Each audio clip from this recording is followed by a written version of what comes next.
and it's unfortunate that Nyaya House chambers of 1980s has now been moved to Garissa constituency.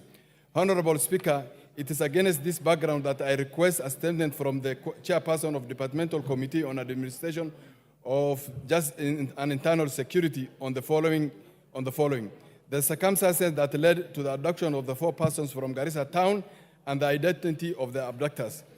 Madam Speaker, and the place where these 4 persons, missing persons are being held. The measures the government has put in place to ensure that the counterterrorism initiatives are carried out in strict compliance with the law. Madam Speaker, it is important to note the President of the country, the His Excellency William Ruto, has stated on numerous occasions that the era of focusing on the statement, or you are debating the same statement. Please stick to the statement. I think you have actually, have you finished? Okay. I just wanted to add this, Madam Speaker. The fact that the President himself has pronounced on numerous occasions that the era of judicial killings has come to an end. It seems the security agencies have defied those orders, and we want the security team to take it very seriously on these matters. Thank you, Madam Speaker. The Honorable Yakub, you had wanted to comment on that. I give you 1 minute.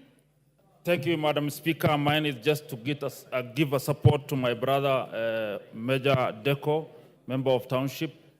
Madam Speaker, the issue of abduction in Garissa County has become a menace now. It has no meaning. It's becoming more political. For the last 3-4 months, there have been abductions in all over Garissa. We thought those abductions were meant for security purpose, but these particular cases, these 4 cases plus 2 more others, have taken another line, the line of being that it's just aimed at a certain clan. That yesterday, as we speak, there was demonstration in Garissa town based on this issue of 4 abductions, whereby a certain community from a certain section of Garissa County, a clan by the name Audak, are saying that their people are being targeted. We want the intelligence, the security intelligence agency of the government to give us a clear indication on where these abductions are coming from, who is behind it, why is it that as a particular community in Garissa County is targeted, and what is the motive behind this? We are really shocked, we are really perturbed, we are seeing that there's something a hand in political violation on this.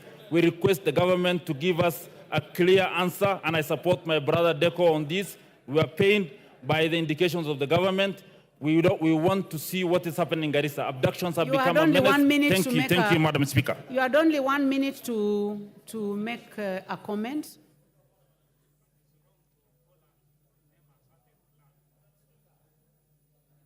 What is out of order, Honorable? I hope that it is not about what the Honorable Yakub said, because he has already finished. So the point of order cannot even stand. Honorable Nyenze. I would like to give a chance to the Honorable Edith Nyenze. She has a statement. Is the Honorable Edith Nyenze in the House? She's out.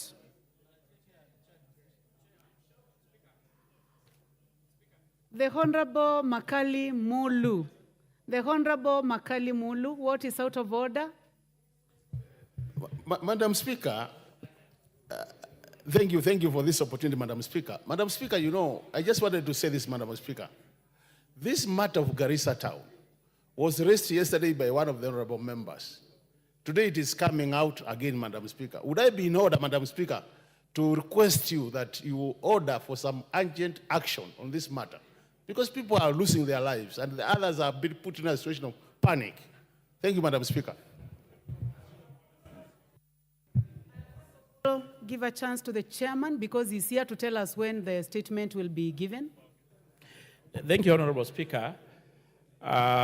Maybe before I did respond on when we'll bring the statement, as clearly put by the Honorable Member, just yesterday, more or less the same question was asked by Honorable Member nominated from Garissa as well. Honorable Speaker, I want your indulgence, because these questions are more or less the same, talking around the same area. is it possible to condense both questions, consolidate both statements so that they are brought as one? Because they will be addressing the same problem. Yes.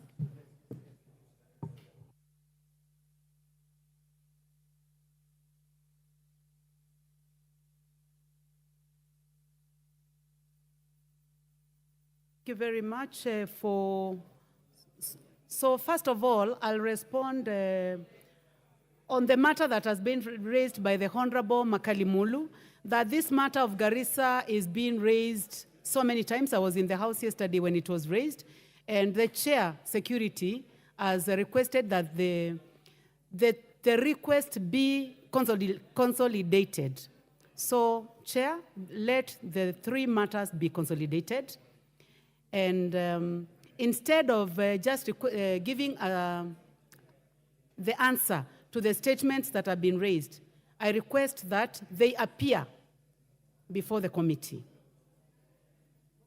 And I would like to ask whether the member who has raised a statement, whether is it okay if you appear to the committee so that all these matters can be consolidated, responded to at the same time with all the other members from Garissa.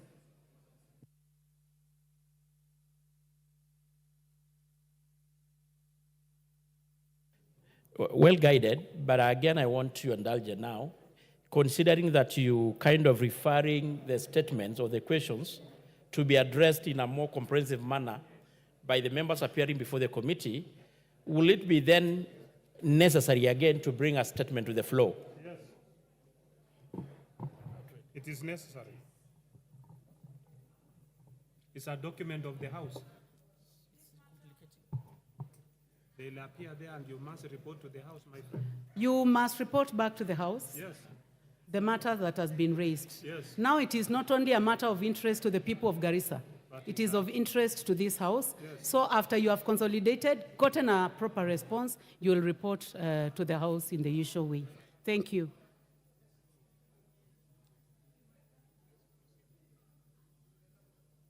Chair Security. I think you have directed on the way to go, and much obliged. Next order. Assist of the matter.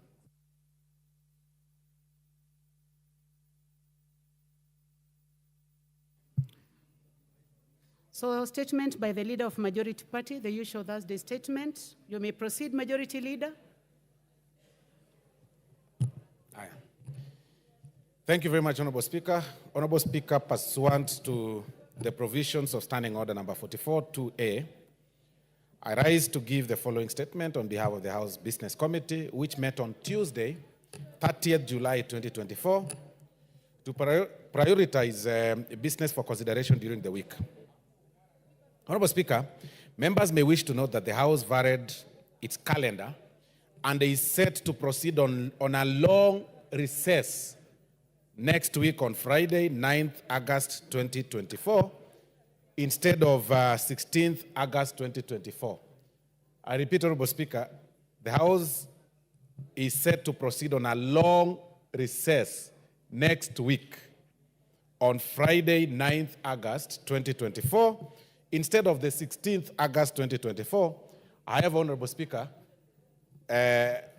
going by the communication that the Deputy Speaker just made this afternoon, we may have one-day special sitting, maybe if the Leader of Majority finds it fit to approve or to dispense of the business that will be hanging by then. I therefore urge all members and committees to conclude any urgent matters before them and ensure that there is smooth transaction of all priority business in the House before the recess begins. Honorable Speaker, with regards to the business for Tuesday next week, the House is expected to consider the following bills at various stages, some of which are listed in today's order paper. Number one, the first reading of the Livestock Bill 2024. Number two, the second reading of the Division of the Revenue Bill. Second reading of the Coffee Bill, the Senate Bill number 10 of 2023. And the Equalization Fund Administration Bill, Senate Bill number 14 of 2023. Additionally, Honorable Speaker, the debate will will also be undertaken on the following motions, should they not be concluded today. 1, the report on consideration of nominees to 4 national government constituency development fund committees, report on consideration of the audited accounts of specified state corporations, report on enhancing reporting of parliamentary business on online platforms. Number 4, report on the consideration of the inspection visit to the semi-autonomous institutions of the East African Community in Uganda, report on the implementation of status of reports on petitions and resolutions passed by this House, report on the alleged unfair trade practices by foreign investors in Kenya, second, report on employment, diversity, audit in public institutions, report on consideration of a public petition on funds spent contrary to the provision of Article 223 of the Constitution of Kenya, and the report of the extraordinary session of the 6th Pan-African Parliament, Honorable Speaker. In conclusion, Honorable Speaker, the House Business Committee will again reconvene, and I think it's at this point the discussion on the special sitting will be laid on the 6th of August of 2024. That is when the House Business Committee again will reconvene to schedule the business for the rest of that week. I now wish to lay this statement on the table of the House, Honorable Speaker. I thank you. Thank you, Majority Leader. Next order. Order number 8, motion. Report of the Committee of the Whole House on the consideration of the Senate amendments to the Sugar Bill, National Assembly Bill number 34 of 2022. Question to be put.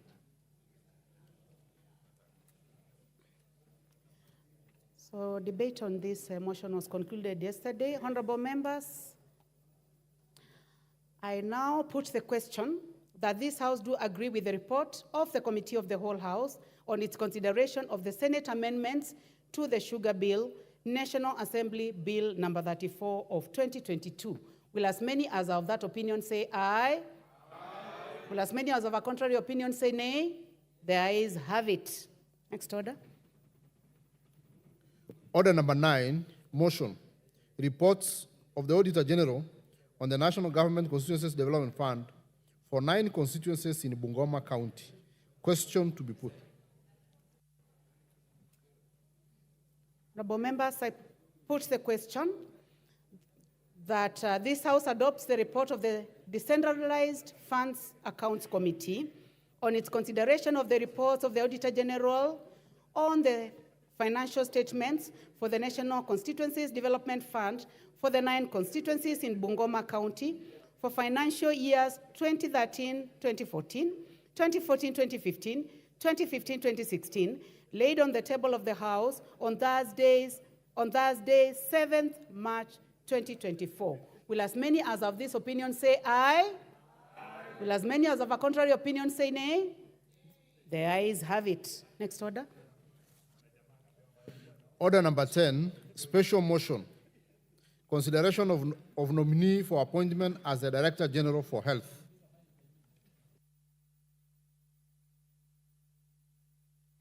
Chairman, Health Committee, the Honorable Dr. Pukose. Thank you, Madam Speaker.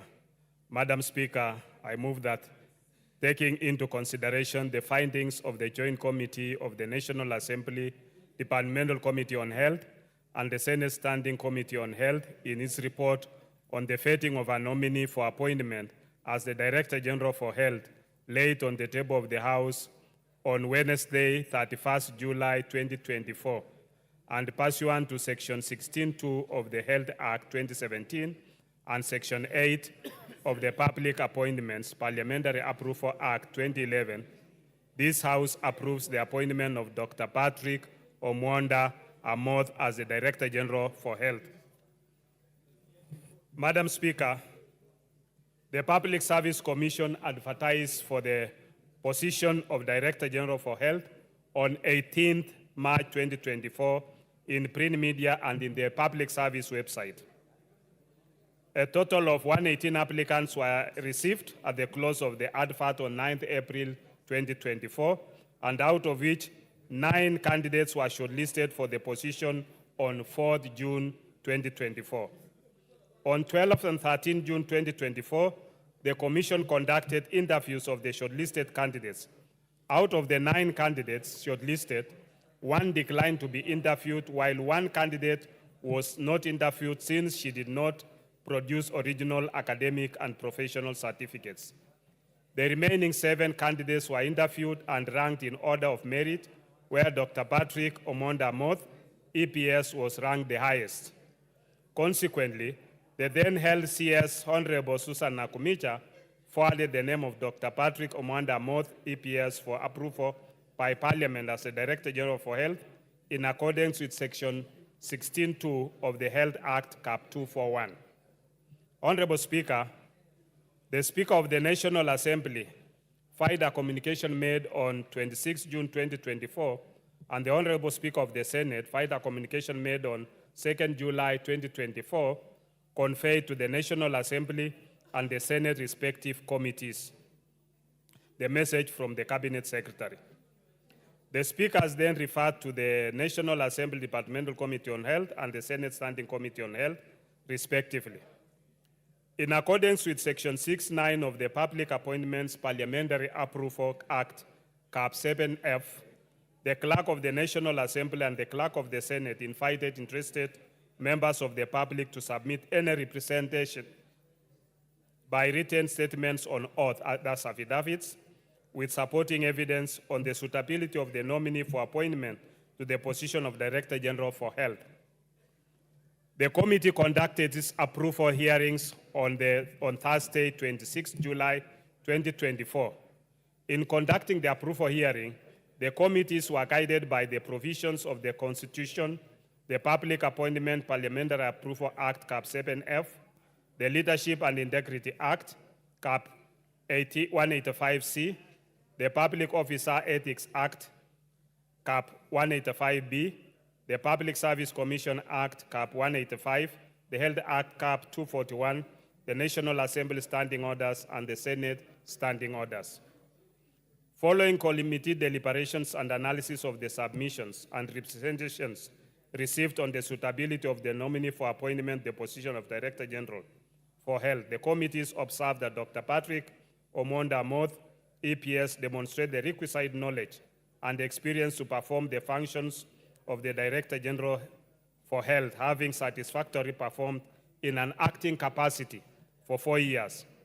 He further met all statutory and constitutional requirements to perform the functions of the Office of the Director General. The committee observed further that the issues raised in the memorandum which had been received was satisfactorily responded by the nominee. We were even able to invite one of the petitioners, Dr. Wahome Ngare, who appeared before the committee and made his submissions. Honorable Speaker, the committees, having considered the suitability competence of the nominee, Dr. Amoth, following the approval process and taking into account his observations and findings, and pursuant the provisions of the Constitution, Sections 3, 5, 8, and 2 of the Public Appointments Parliamentary Approval Act, Cap 7F, the Health Act, Cap 241, the National Assembly Standing Orders, and the Senate Standing Orders, recommended that Parliament approves the nomination of Dr. Patrick Omonda Moth, EPS, for appointment as the Director General for Health under Section 16 of the Health Act, Cap 241. Honorable Speaker, I want first to thank both the senators and the National Assembly members of Parliament who were able to spend their time and be able to approve the nominee through when we sat in all our sittings. I want to also appreciate the Secretariat for having facilitated the hearings. Honorable Speaker, I now want to beg that this House approves the appointment of Dr. Patrick Omonda Moth, EPS, for appointment as the Director General, and beg to move this motion and urge the House to adopt the report. I now ask my deputy, Honorable Patrick Munene, Ndwiga, the member for Chuka Ikambangombe, to second.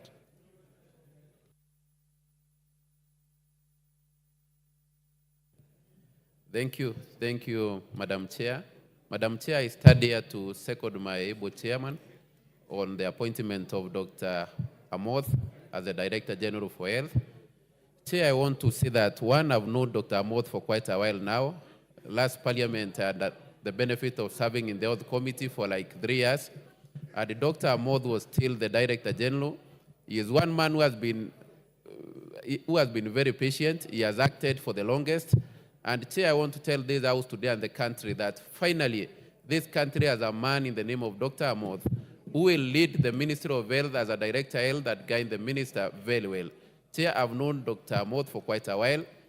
He has the experience, he has the knowledge, and also the passion for the Ministry of Health. Chair, this is one person whose networks in the health across the world can really be a benefit to this country. Chair, this is one person who commands respect, who commands a lot of authority in the Ministry of Health. So, Chair, what I would urge Dr. Amoth, as he comes now as a substantive Director for Medical Services, is to guide the new CS if she goes through, because she will need a lot of guidance in that ministry. And Dr. Amoth is one man who understands the Ministry of Health in-out, Chair. Chair, I stand to support and second my chair. Thanks so much. Thank you. Thank you very much, Chair and Vice Chair. Honorable members, I propose the question that, taking into consideration the findings of the Joint Committee of the National Assembly Departmental Committee on Health and the Senate Standing Committee on Health in its report on the vetting of a nominee for appointment as the Director General for Health, laid on the table of the House on Wednesday, 31st July 2024, and pursuant to Section 16(2) of the Health Act 2017 and Section 8 of the Public Appointments Parliamentary Approval Act 2011, this House approves the appointment of Dr. Patrick Omwanda Amoth as the Director General for Health. I'll give the first opportunity to the Honorable Samuel Atandi, member for Alego Usonga. Thank you very much, Madam Speaker. Madam Speaker, let me join the chair of the committee in supporting the motion of the appointment of Dr. Patrick Omwanda Amoth to the position of Director General Health. Madam Speaker, let me declare that this is somebody I've known for many years because he's a member of my constituency, and I've known him as a long-serving civil servant from the days he left university. Madam Speaker, Dr. Amoth was at one time in charge of Kiambu District Hospital, those days before revolution. Madam Speaker, those days we used to take our patients to Kiambu District Hospital because of the way in which he had transformed that hospital and made it an excellent center in that region. Madam Speaker, you know that there was a COVID pandemic in the year 2020. Madam Speaker, the person who was in charge of giving the government technical advice on matters COVID was Dr. Amoth. Madam Speaker, Dr. Amoth performed so well that Kenyans were demanding for him to be confirmed as Director General of Health. But, Madam Speaker, that did not happen. Madam Speaker, Dr. Amoth was thereafter elected the Vice President of the Executive Committee of the World Health Organization, a position he served for about 3 years. And still, Madam Speaker, Dr. Amoth was still acting. Madam Speaker, I'm saying this because, Madam Speaker, I was involved in lobbying for Dr. Amoth to be confirmed into this position during the former regime. Madam Speaker, I met the former Minister for Health severally, Mr. Mutahi Kagwe, to persuade him to confirm Dr. Amoth into this position. Madam Speaker, at that time, Kenyans were demanding for Dr. Amoth to be confirmed. But, Madam Speaker, the answer that I got from Mr. Kagwe is something that will surprise you. Mr. Kagwe told me that Dr. Amoth was too old to occupy this position. Madam Speaker, you're not listening. I wish Madam Speaker was listening. Madam Speaker, What is out of order? I see several points of order. Is there anything out of order? No, there's nothing out of order. Yes. Proceed. Madam Speaker, I'm making my contribution. I want you to listen. Madam Speaker, Mr. Mutai Kagwe told me that according to him, the What is person who out was of order? suitable. I have a point of order by the Honorable Madenge, member for Nyeri Town. Please proceed. Madam Speaker, What is out of order? is it in order for the Honorable Atandi to mention the Honorable Mutahi Kagwe in this house while he's not here to defend himself? It is out of order, Madam Speaker.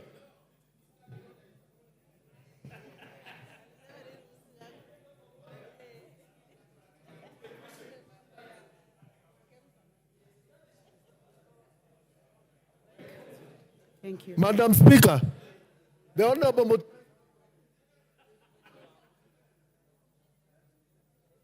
Actually, there's nothing out of order to mention a former cabinet secretary. However, the part where you are talking about lobbying, please stick to the facts and continue with debate.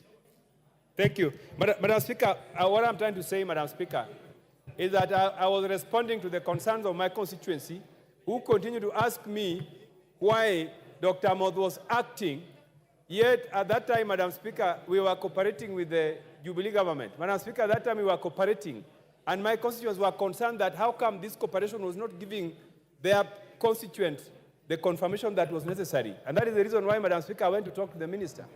Madam Speaker, you realize that towards the tail end of the last regime, we were part of government somehow.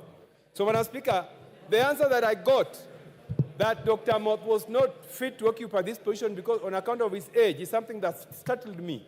And I wanted to tell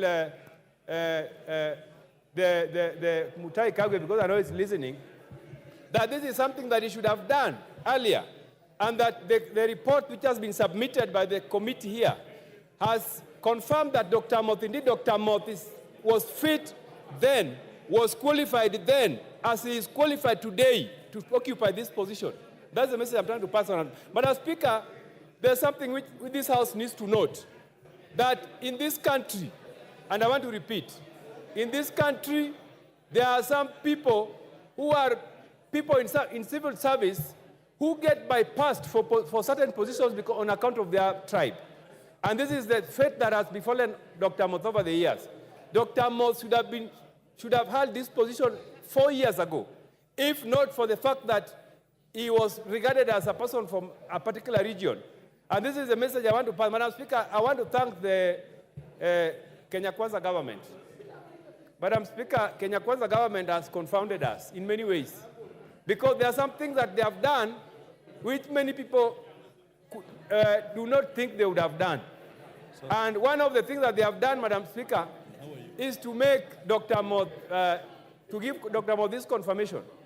I was thinking, Madam Speaker, that during the former regime, this was a position that we should have held that time.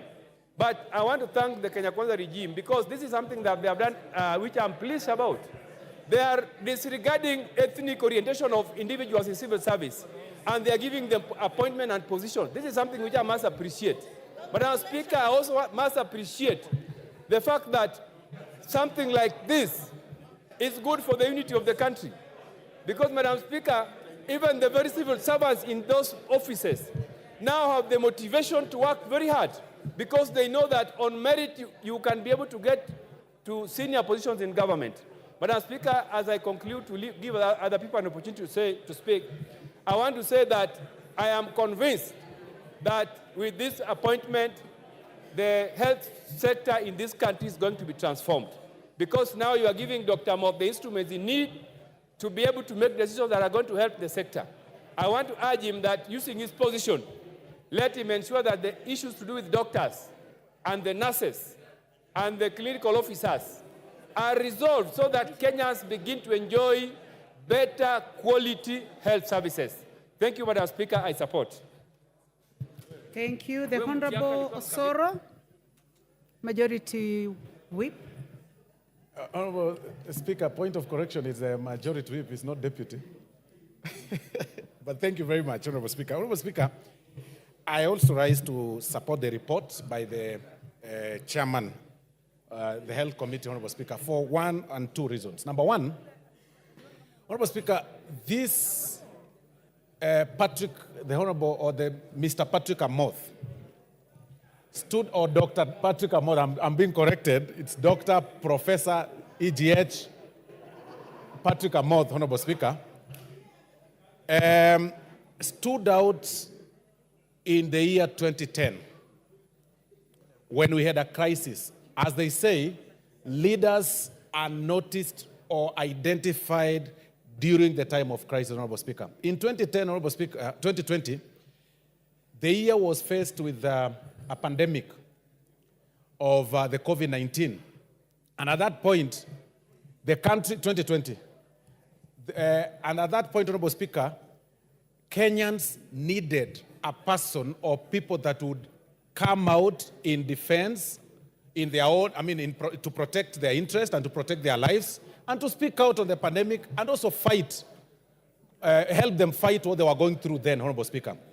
At that point, Honorable Speaker, the gentleman by the name Dr. Patrick Amoth was all over the media, Honorable Speaker, speaking, campaigning against the COVID-19, guiding people on how they should live and operate at that point, Honorable Speaker. But the most unfortunate thing, that even amidst the challenges that we were facing, even as he fought to help the people, to help the country come out strong against that pandemic, he was still acting, Honorable Speaker. He was not a substantive CEO. He was still acting in the acting capacity, Honorable Speaker. Many Kenyans were wondering, how would a person who is as qualified as him act for all those years, Honorable Speaker? I do not know why it has taken 6 years for people to realize that this is a person that needed to be substantive on the first instance. There are so many things that happen when people act, Honorable Speaker. There are so many things that disadvantage those people that are in active position, because there is usually a low pace of motion, because at any given time when you want to make decisions, because you are acting, sometimes you are threatened and blackmailed and told you cannot do this. Otherwise, if you do this, you will go out. We will have you out of this active position and will not confirm you, Honorable Speaker. So I believe if Dr. Patrick, going by what Dr. Patrick did for this country in the acting capacity, clearly he must have just exhumed just 60% of his strength and his capacity. If you now confirm him fully, you will see what Dr. Patrick Amoth will do for this country. And that is why, Honorable Speaker, we are here, all members of Parliament from both sides of the aisle, all pushing for the confirmation of this great son of the soil, this great doctor, this great public servant in the name of Dr. Patrick.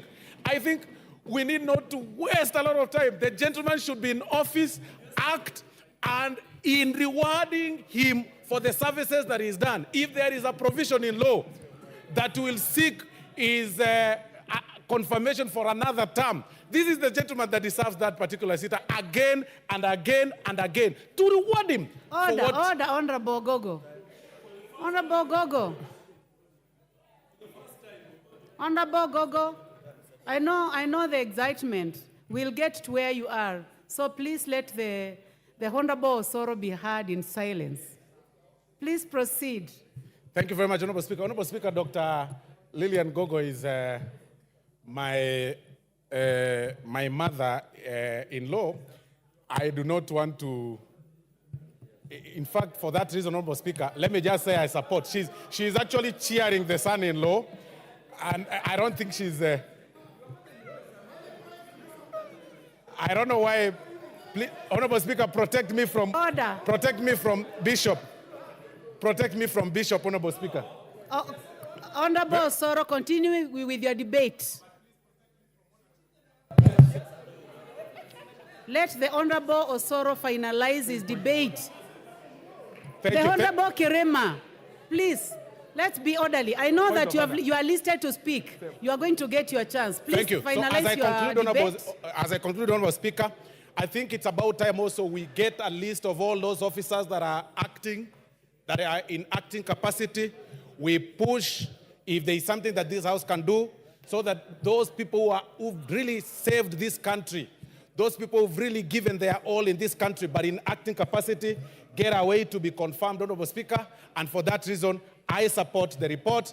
May Dr. Patrick Amoth get to office and serve the Kenyans, and we promise him our support, and we promise that, again, if it requires an extra input from this very House, Honorable Speaker, this House will be ready to support him for what he's done for this country. I tell him congratulations, and I support the report. Thank you very much, Honorable Speaker. The Honorable Nabii Nabwera. The Honorable Nabwera Nabii, member for Lugari. Thank you. Thank you, Madam Speaker. I rise to support the report by the Departmental Committee as presented by the Chair that Dr. Amoth be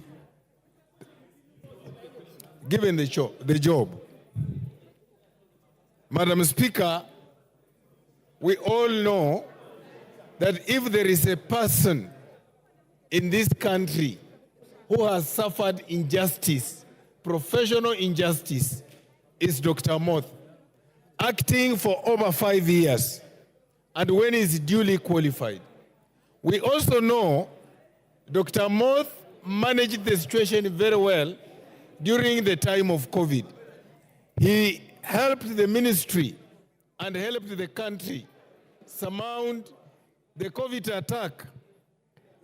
Madam Speaker, for the time between 2019 and 2022, when management of malaria was placed under Dr. Amoth, he did a commendable job and reduced it by 29%. A person of that stature must be given an opportunity to serve this country. Madam Speaker, I want to raise and support the motion to give Dr. Amoth the job as Director General. Thank you.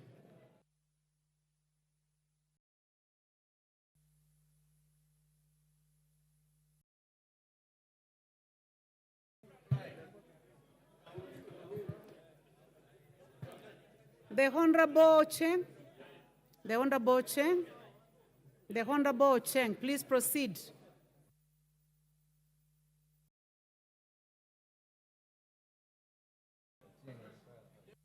Very kindly pass the mic to the Honorable Cheng, please.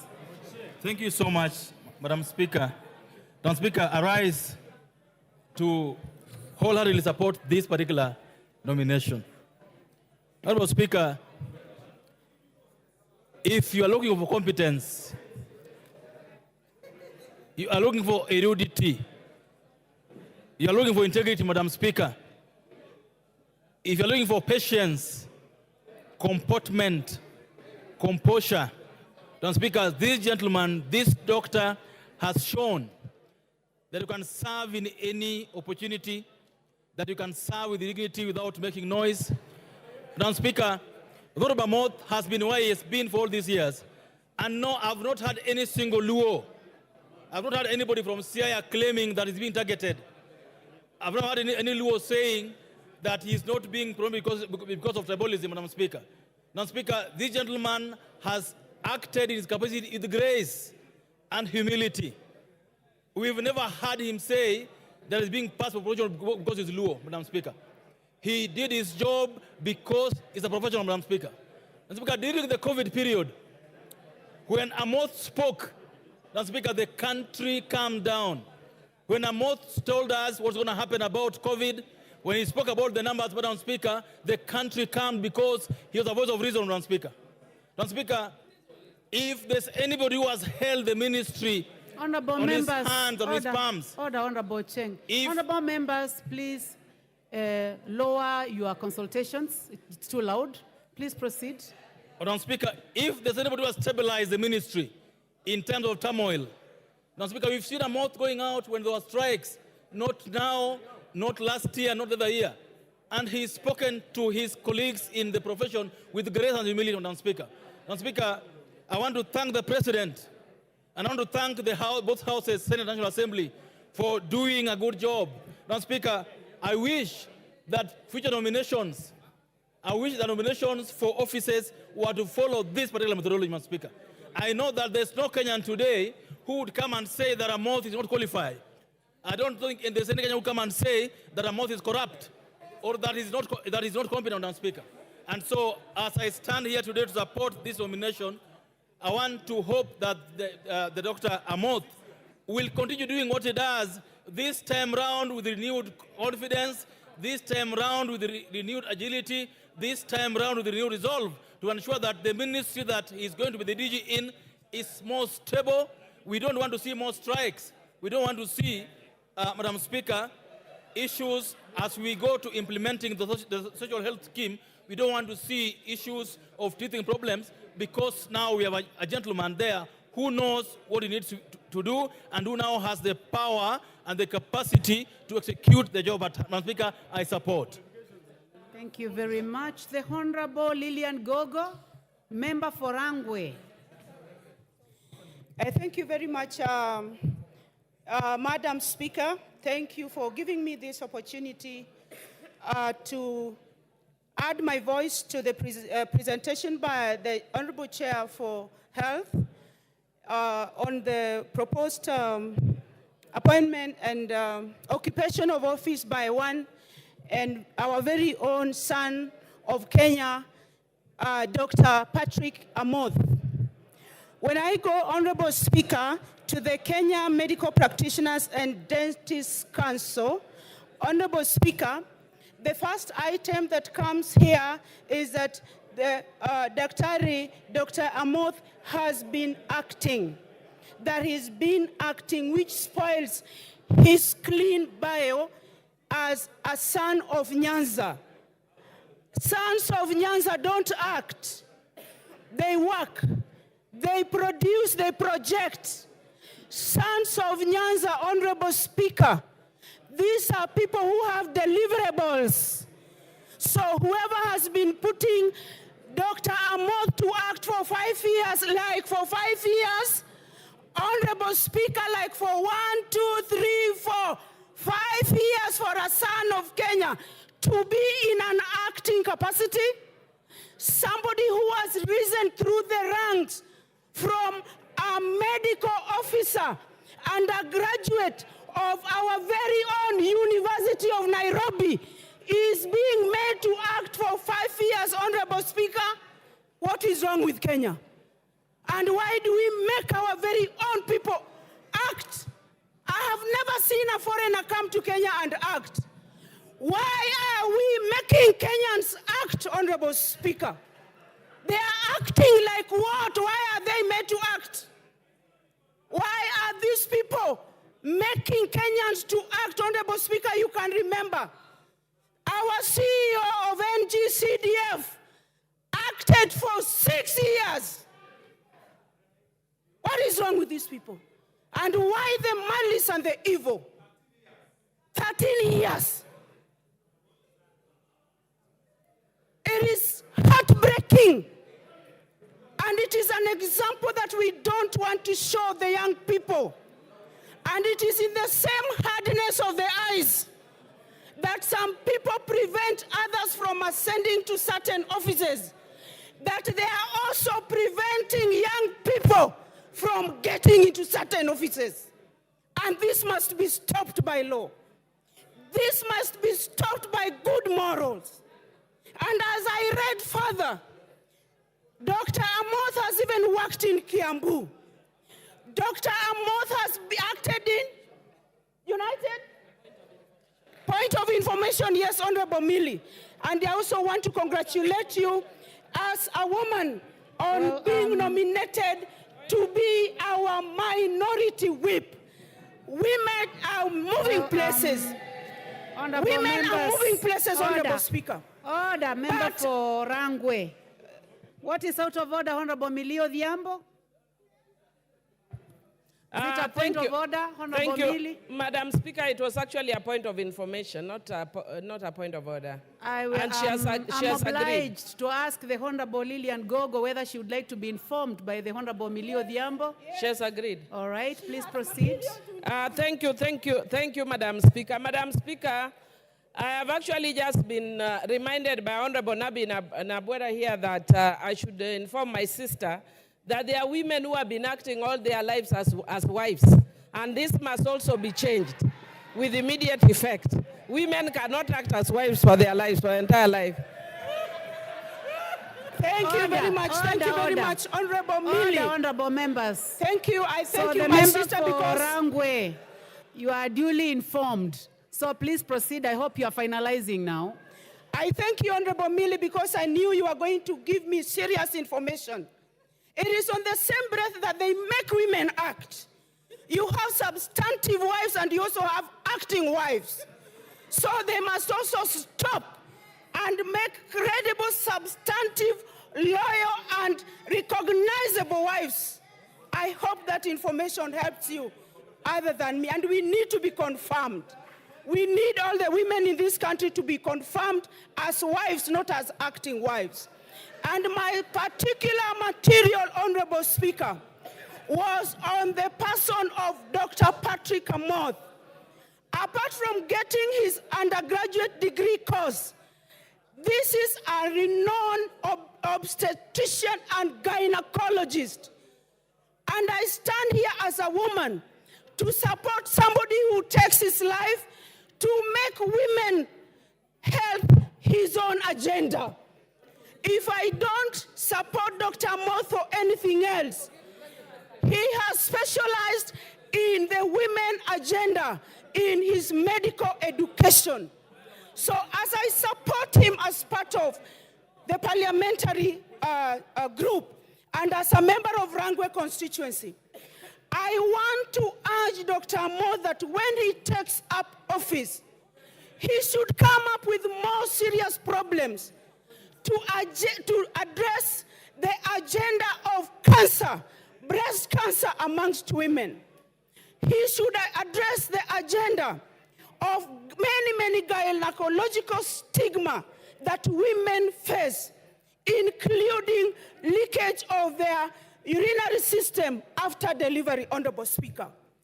Honorable Speaker, how I pray that even in our education system, we do not allow our teachers to keep acting. You find, Honorable Speaker, that teachers who act as deputy principals, they are kept in acting capacity until they give up. Once somebody has been put as a deputy school principal, they should be confirmed so that they are encouraged to work, Honorable Speaker. Honorable Speaker, you realize that there is normally a goal at suppressing certain excellent people, especially if they are excellent academically. I want to urge this nation, Honorable Speaker, and I want to say, Honorable Speaker, that Kenya must now be one. Kenya must be united. Nobody is going to be made to act against the labor laws. I thank you for giving me that chance, Honorable Speaker. Thank you very much. The Honorable Ndikiri Mugambi, member for Buri. Thank you, Madam Speaker. I stand to support the report of the Committee of Health on the appointment of Dr. Amoth as the Director General of Health Services. Madam Speaker, this is a professional personality. We really would like to sympathize with him for having been meant to act for so many months. But that now is gone. We are looking forward for Dr. Amoth to take up the responsibility because we are having a lot of challenges in the department, in the Ministry of Health. Madam Speaker, I support Dr. Amoth because during the time of COVID, he risked his life. He kept Kenyan informed every hour, 24/7, for almost like a year. Madam Speaker, we are looking for dedicated persons to render services to the Kenyans. Dr. Amoth is not only a son of Nyanza, he is a son of Kenya. And that's what we need to be preaching here. What we need to be talking about here is not how many years he has acted. What we want to hear is how many months, how many years is Dr. Amoth going to be given so that he can continue giving services to this country. Madam Speaker, the Minister of Health requires a lot of rejuvenation. Mr. Speaker, health is one of the key pillars of the government of Kenya. His Excellency the President is very much concerned with the performance of the ministry. Madam Speaker, I am supporting Dr. Amoth because I know when it comes to the universal health services, which the government is trying to do, Dr. Amoth is going to be a key pillar in ensuring the success of the universal health care. Madam Speaker, we should not politicize this. This is a serious gentleman. He has traveled everywhere. I know this gentleman personally. I know he's a man of integrity, and that's what we are looking for. With those few remarks, I support Dr. Amoth to be confirmed as the Director General of Health. Thank you. The Honorable Farah Maalim.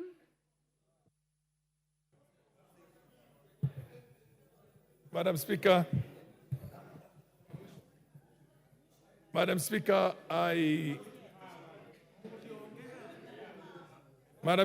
I have known Dr. Amoth for many, many years. Order, Honorable Gavoni wa Mushomba. If you have a point of order, you need to just press the intervention button instead of shouting.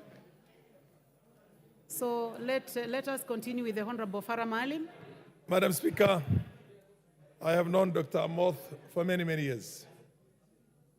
I have many members of my family who are in the medical field, who are doctors. And I've known him as a very, very dedicated and able doctor and a manager of the health sector manager. Madam Speaker, when you give somebody a position on account of meritocracy, purely the merits, this country will go far. The problem is that every time, Madam Speaker, the problem in our country is that we don't give the right job to the right man or woman. And it's because of that that we are not performing as a country as optimally as we would wish. I don't want to belabor the point. His professor who taught him is in this house now, Professor Jaldesa. And those of us who have known him Order, as... Honorable Farah Maalim. What is the name of that, the Honorable member who just crossed the floor from where Honorable Esther Passaris is, crossed to the other side? Michael, I know him. So please just do the necessary. Madam Speaker, please proceed. I do not want to belabor too much. The record of this doctor speaks for itself. This House is going to approve him unanimously, and I'm sure he's going to do a very good job. And I think because we have exhausted, we have a lot of members of parliament. Nobody, not a single member of parliament has had any reservations about Dr. Amoth because his own record speaks for itself. And we are very happy, and I'm also happy that we will have the health sector in the hands of an able Kenyan. So, Madam Speaker, with those few remarks, I support Dr. Amoth's nomination on this, and I call on the members now to also support him once he takes up the position, because there's need for political will, goodwill, for him to perform optimally in that position. And on my part, I can promise him we'll give him all the support he needs. Thank you, Madam Speaker. The Honorable Meli, member for Tinderet constituency. Thank you, Mr. Speaker. Mr. Speaker, I rise to support. Madam Speaker, I rise to support the report by the Committee on Health. Madam Speaker, Patrick Amoth has actually shown that he served with integrity, with dignity and commitment to work. In fact, during the COVID-19 period, he actually showed that he was able to give a lot of technical advice, more so on medical issues, and therefore he averted a crisis, especially in this country, and more so his knowledge on health actually assisted during that particular time. Madam Speaker, the Chair Health Committee actually has given us a very detailed report about the education background, the work Dr. Amoth has done in government. And one of the things that is coming out very clearly is that Dr. Amoth is a very committed civil servant. He's a man who actually loves his work. He is one person who has done his work very well. And this is something that other civil servants and other people who have been appointed in government should emulate and make sure that wherever one is appointed, he should serve with integrity, with dignity, and passion to assist the people of this country. The offices that we hold, Madam Speaker, are not meant for us. They are meant to serve the people. They are meant to ensure that we deliver on services.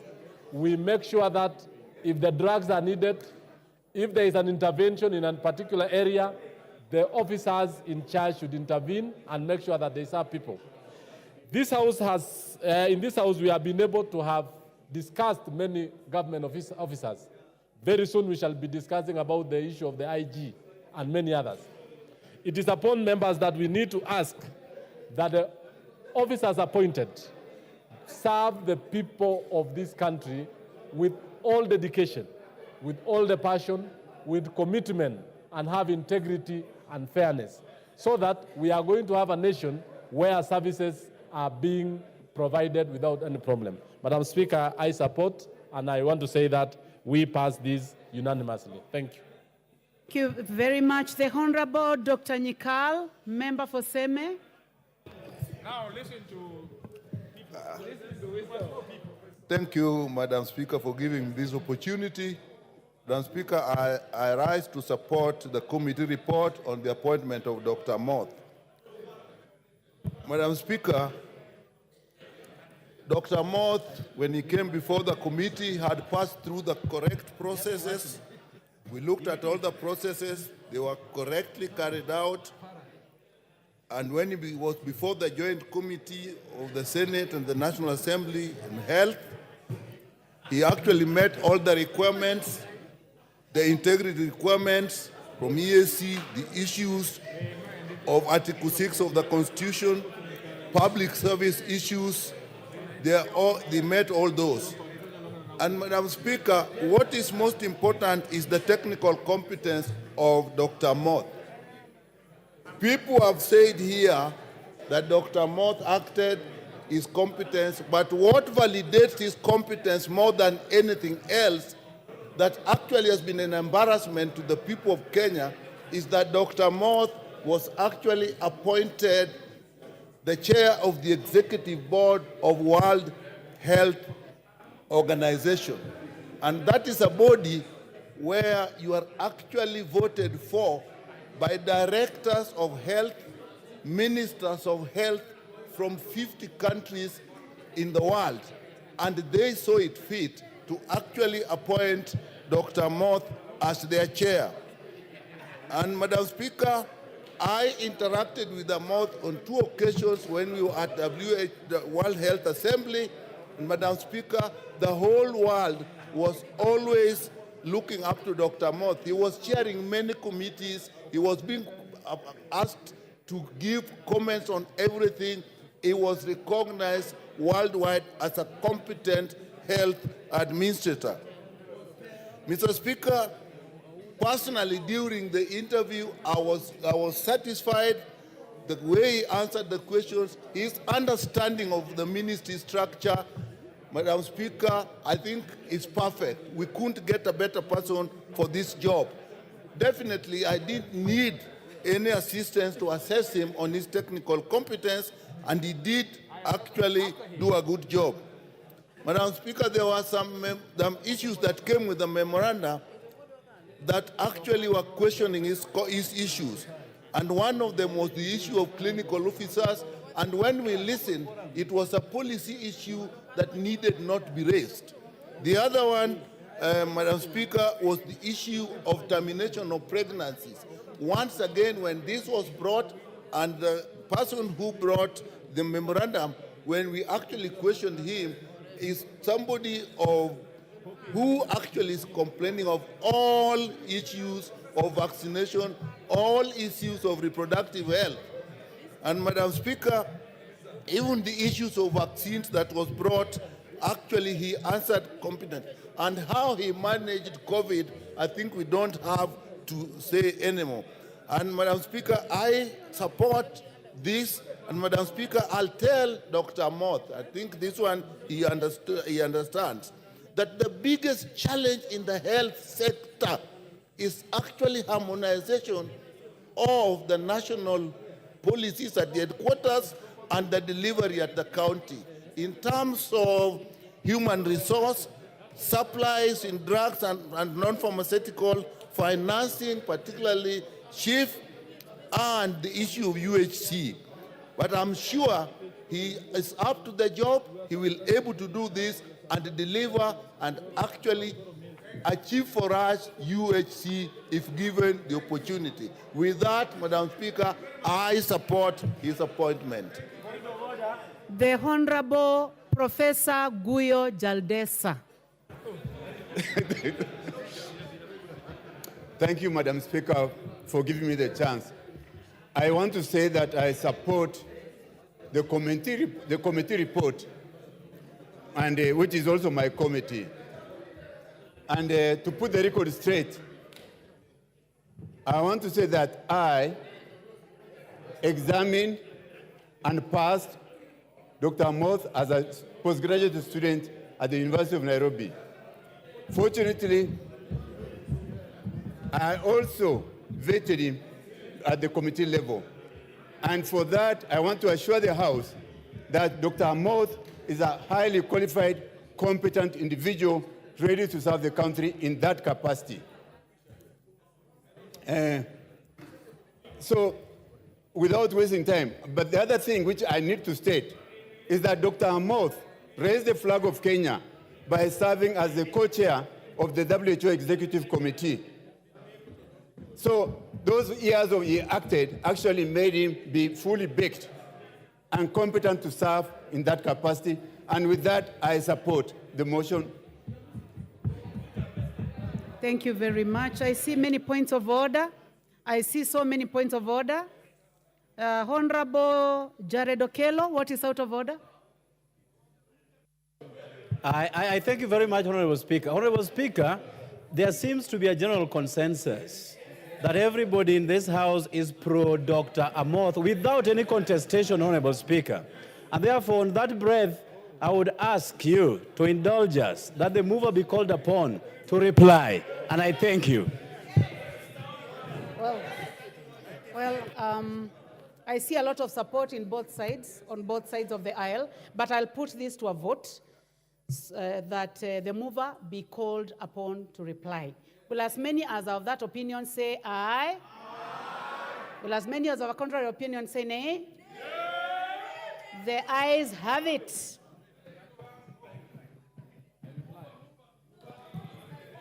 Honorable Speaker, I want to thank the members for overwhelmingly supporting the committee's position, and I want to thank the Committee of Health of the National Assembly. And Honorable Speaker, I beg to reply that Dr. Patrick Amondo Amoth be approved as the Director General for Health. Thank you, Madam Speaker. Thank you very much. So then, honorable members, I'll go ahead. I am going now to put the question that taking into consideration the findings of the Joint Committee of the National Assembly, Departmental Committee on Health, and the Senate Standing Committee on Health in its report on the vetting of a nominee for appointment as Director General for Health, laid on the table of the House on Wednesday, 31st July 2024, and pass 1 to Section 16.2 of the Health Act 2017, and Section 8 of the Public Appointments Parliamentary Approval Act 2011. This House approves the appointment of Dr. Patrick Omwanda Amoth as the Director General of Health. Will as many as are of that opinion say aye? Aye. Will as many as have a contrary opinion say nay? The ayes have it.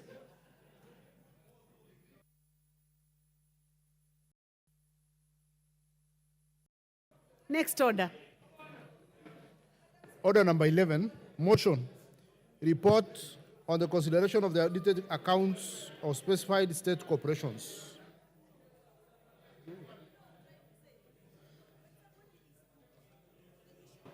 Chair, Chairperson, Public Investments Committee on Social Services, Administration and Agriculture.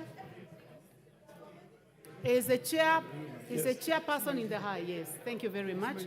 The Honorable Wangwe, please proceed. Thank you, Honorable Speaker.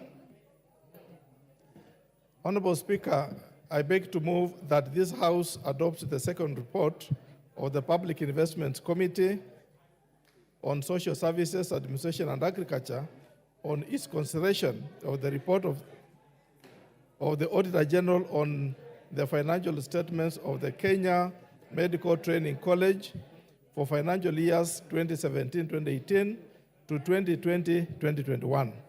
The Kenyatta University Teaching, Referral and Research Hospital for financial years 2019-2020, the Kenya Medical Research Institute for financial years 2012-2013 and 2013-2014, the Kenya Medical Laboratory Technicians and Technologies Board for financial years 2014-2015 to 2020-2021, and the Kenya Medical Practitioners and Dentists Council for financial years 2017-2018 to 2020-2021, laid on the table of the House on Thursday, 22nd February 2024.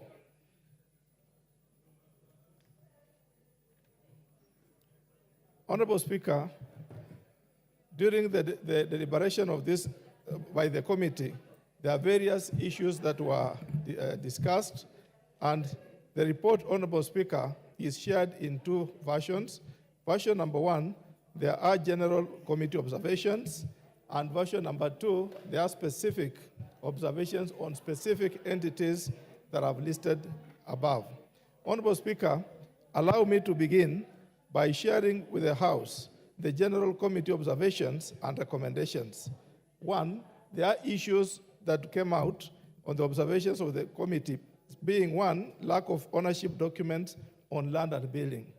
Honorable Speaker, the committee observed and noted with concern that several state corporations, which have been highlighted, the 5 of them in number, did not possess title documents for land and buildings in their occupation. Honorable Speaker, a case in point, Honorable Speaker, is the KMTC, which did not possess title for listed 19 parcels of land, which total acreage of 248.68 at the headquarters and constituency colleges, all valued at 350,735,000.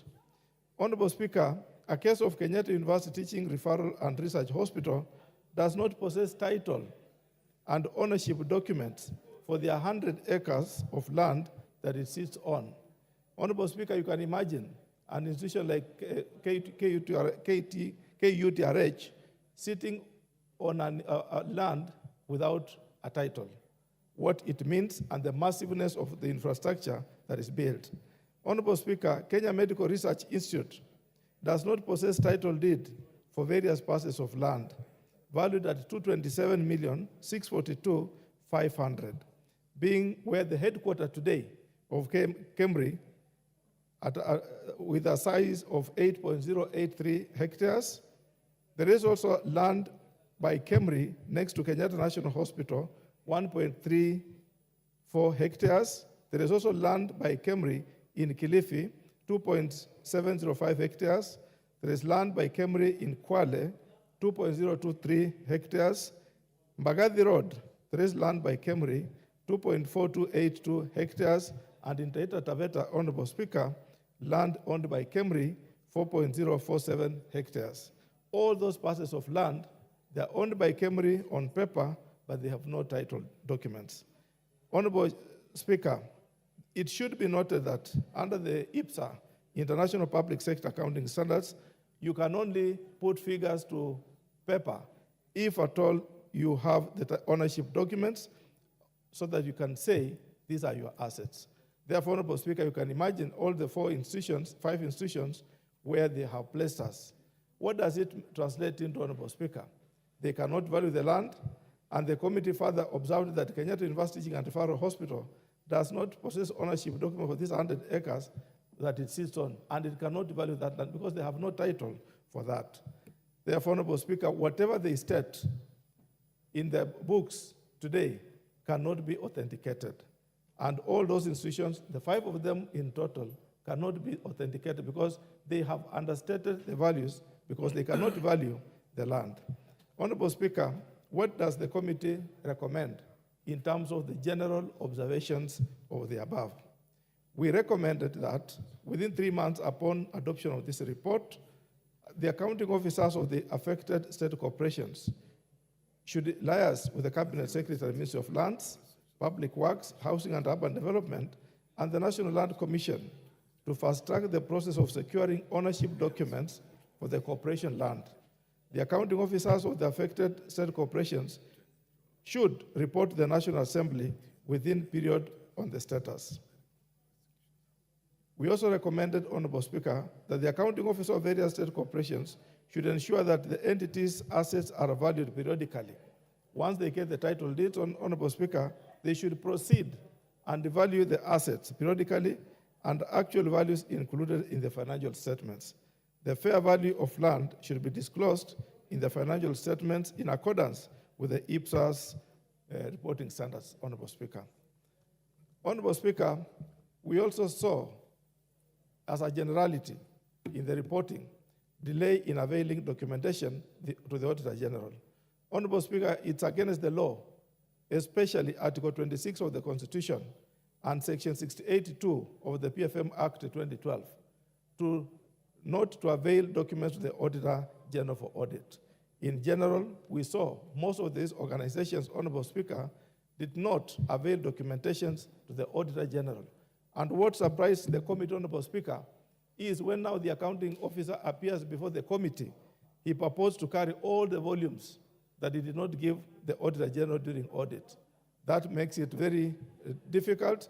And Honorable Speaker, we will be recommending as follows, that for those organizations who did not give the Auditor General documentation at the time of audit, 1, we said the accounting officer should comply with the provisions of this section 68(2) of the Public Finance Act of 2012 by submitting all the required information for audit within the stipulated time.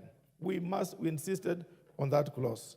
And 2, within 2 months upon adoption of this report, any accounting officer who fails to provide required information for audit pursuant to section 62(1) of the Public Audit Act 2015 should be prosecuted for the offense pursuant to that section of the Public Audit Act of 2015.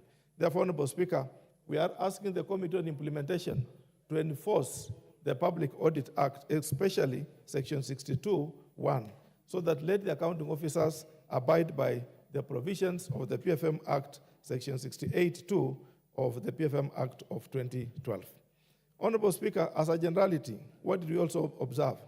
There are delays in appointment of board directors. Honorable Speaker, we noted with concern that some state corporations were operating without properly constituted board of directors. The anomaly was attributed to delays by the appointing authority to fill vacancies once they arise. Honorable Speaker, 2 or 3 of the above 5 operated without board of directors. That in itself, an institution lacks the corporate image that helps to make decisions. What did we recommend, Honorable Speaker? On that generality, we said, within 3 months upon adoption of this report, the relevant appointing authority for the respective board members ensures that all existing vacancies for the respective state corporations are promptly filled, and that in future, the tenure of the board members is staggered to avoid a situation where the term of all board members expires at the same time. We know, Honorable Speaker, some board members are appointed by the executive through the various line ministries and others by the president. So we are seeking that we cannot really point at one. but instead we make it also as open as that. We also made a recommendation, Honorable Speaker, that the committee reprimands the then Cabinet Secretary for Health for failing to fill the vacancies that existed in the board of Kenya Medical Laboratory Technicians and Technologies Board between 2018, Honorable Speaker, for 4 years, 2018 and 2022. That's a vast period, and yet the authority is by the minister to fill the board. Why did he not fill the board then?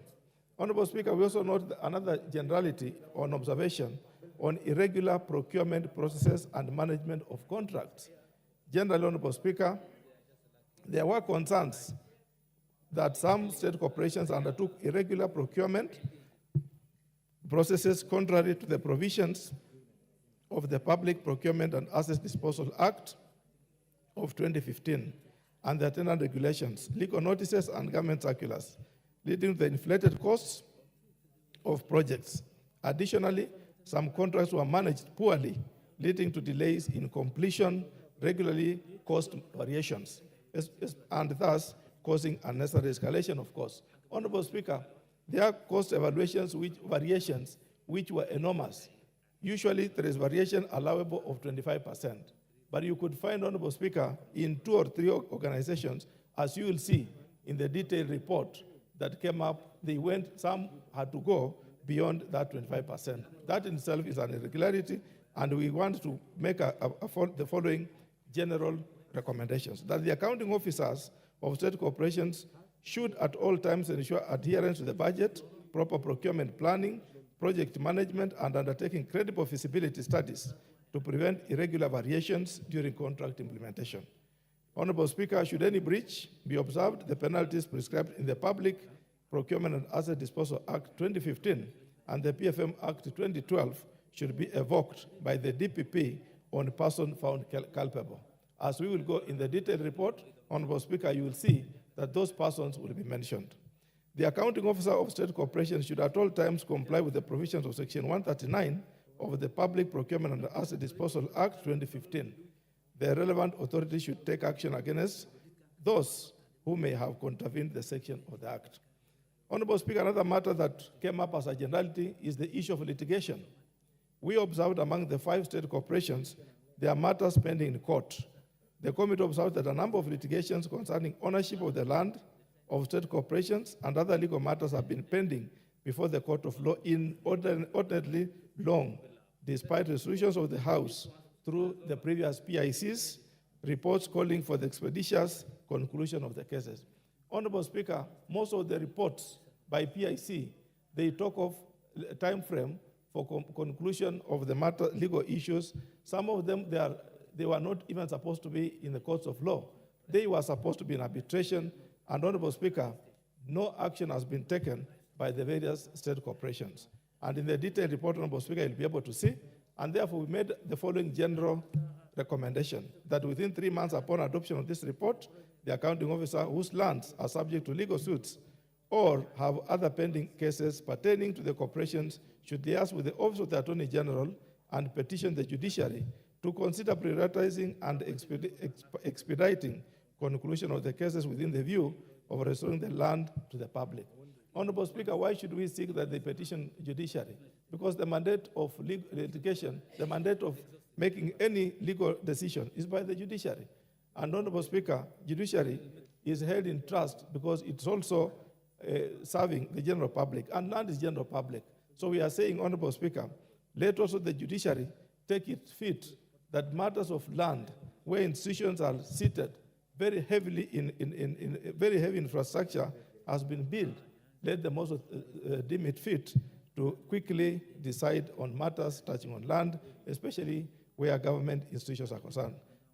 Number 2 of that general decision, Honorable Speaker, we say the accounting officers should strive to embrace alternative dispute resolution mechanisms in resolution of disputes before going to court. Most of the issues, Honorable Speaker, could have been decided at an alternative dispute mechanism, but accounting officers have let it go to court without necessarily being the route. Honorable Speaker, the 6th observation which we made as a generality of the 5 institutions is delayed recovery of receivables. Honorable Speaker, The committee particularly noted that KEMRI was in breach of Section 71 of the Public Finance Management Act 2012 and the attendant regulations that require surrender of interest within 7 days upon conclusion of the assignment for which the said interest was issued. Honorable Speaker, you find that KEMRI sends students overseas to undertake studies, but they don't consider recollection of the interest. Officers go out, they come back at will, and Honorable Speaker, year in, year out, officers don't declare their interest. That in itself is against the law, and we recommended that the accounting officers should ensure that interest advanced to officers is surrendered within the stipulated period of 7 days after return to the workstation in accordance with Section 93 of the Public Finance Management National Government Regulations of 2015. And within 6 months, Honorable Speaker, of adoption of this report, we also recommend that the accounting officers who will have failed to take necessary steps to ensure that all outstanding interests within the jurisdiction are recovered from the due date should be surcharged the full amount due to the interest due with interest at the prevailing CBK rate. Because, Honorable Speaker, this is a laissez-faire attitude by the accounting officers who simply watch the interest not being collected, and they continue dispersing more interest to the same officers. Yet, Honorable Speaker, accounting officers are the custodians of the same law. So we are saying a situation where the accounting officer does not recover the money, then we should compel him that we recover the money from the said accounting officer, so that they become the head accountable, Honorable Speaker, to that extent. Honorable Speaker, having highlighted the generalities in terms of observation, allow me to go to a few selected specific entities that had issues, as I had mentioned. There are issues on receivables, which I would want to highlight, especially the entity Kenya Medical Training College. There were observations on 23rd report of Public Investments Committee and touching on receivables from exchange and non-exchange transactions. And we noted, Honorable Speaker, that KMTC Board of Management had recommended write-off for the amount of 21,831,115 and 19,812,181 from Kenyatta National Hospital and the Ministry of Medical Services, respectively. However, approval in this respect had not been obtained from the Ministry of Health. Number two, the audit query on accumulated rent arrears by the University of Nairobi had been considered in the 19th report to the Public Investments Committee. The committee recommended for speedy resolution of the matters and seizure of the property in question. Honorable Speaker, these are two issues. The recommendation had been put to the ministry by the board to approve a very simple write-off, which was to be transmitted to the National Treasury in accordance with the law. The ministry has stuck on this write-off, Honorable Speaker. So you find the books of KMTC are always loaded with this as a receivable, yet, Honorable Speaker, the board has confirmed that this money cannot be receivable. Honorable Speaker, there is also a dispute arising from the relationship between KMTC and University of Nairobi with respect to the rental units that they have. This is a very old matter, Honorable Speaker, that we need to look at, and we avoid loading the books of KMTC with unnecessary receivables which are actually not there. So what does the committee recommend, Honorable Speaker? We recommended that within 3 months upon the adoption of this report, the National Treasury, the Ministry of Health, and the Ministry of Education should fast-track resolution of the matter raised in the audit query and the observation of this committee and report back to the National Assembly. Honorable Speaker, we also recommend that the Committee on Implementation should follow up on the implementation of the PIC recommendations pursuant to its mandate. Honorable Speaker, there are about 4 recommendations touching on the very issues that we are touching on today. Therefore, if we can follow those 2 recommendations, Honorable Speaker, we should expect that we bring this matter to an end. We don't overload the books of KMTC to look as if KMTC has money receivable. Yet, Honorable Speaker, we are not helping the organization. Honorable Speaker, we also noted from the books of KMTC the issue of ownership documents, where 22 parcels of land located at the headquarters and constituent colleges with a total acreage of 277.587 acres. they are valued at 502,485,000. It is only the Nairobi, Kakamega, and Port Reitz campuses that possess title deeds. Honorable Speaker, it's very shocking that all other campuses do not possess title deeds. In the absence of the evaluation report for the 32 parcels of land, the property, plant, and equipment balance, which they reflect in their own books, Honorable Speaker, of 6,393,208,699 in this financial statement as of 30th June 2018 was not fairly stated. So, Honorable Speaker, you can see you are weighting the books with 6.3 billion, but in real sense, Honorable Speaker, you cannot confirm the 6.3 billion. Honorable Speaker, we look at what we feel in our recommendation to the institution, that, Honorable Speaker, within 3 months upon adoption of this report, the accounting officer should liaise with the Ministry of Lands, Ministry of Health, and the National Land Commission to ensure that they secure ownership documents for all the colleges' land and report back to the National Assembly. Honorable Speaker, the other issue I wish to bring as a specific observation is the observation touching on Kenyatta University Teaching, Referral, and Research Hospital. On the issue of property, plant, and equipment, Honorable Speaker, the committee observed the hospital does not possess title deed and ownership documents for the 100 acres of land it sits on. The management of the hospital has made efforts to acquire ownership documents. However, the title deed has not been issued in the name of KTRH. The land has not been valued by a competent and registered valuer, and therefore the value they presented to us, Honorable Speaker, read 5,320,106,243, reflected the financial statement as of 30th June 2020, which we could not be confirmed. Honorable Speaker, when you look at the area around Kenyatta University Teaching and Referral Hospital and the installations on that land, it cannot be valued at 5.3. It's definitely more than that. Honorable Speaker, what do we recommend? We recommend that within 3 months upon adoption of this report, the accounting officers should liaise with the Chief of Staff and Head of Public Service, the Cabinet Secretary, Minister of Lands, Minister of Health, and the National Land Commission to ensure that they secure ownership documents for all the land and report back to the National Assembly. Honorable Speaker, we also noted as an observation in the books of Kenyatta University Teaching and Referral Hospital that the accounting officer incurred an over-expenditure of 8,147,790 and thus breached Section 12 of the State Corporations Act, Cap 446, which requires that no state corporation shall, without the prior approval in writing of the Cabinet Secretary, National Treasury, incur any expenditure for which provisions have not been made in an annual estimate. Honorable Speaker, this money was paid to the board of directors irregularly. So what do we recommend, Honorable Speaker?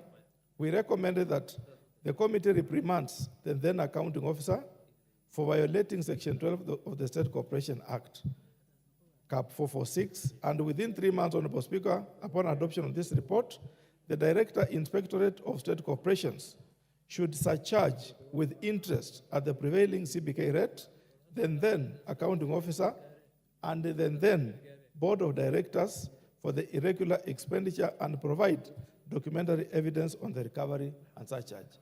So that, Honorable Speaker, these directors paid themselves all the 8 million. And whoever paid them, plus themselves who received that money, should be surcharged. And the government should recover and repossess that money, Honorable Speaker.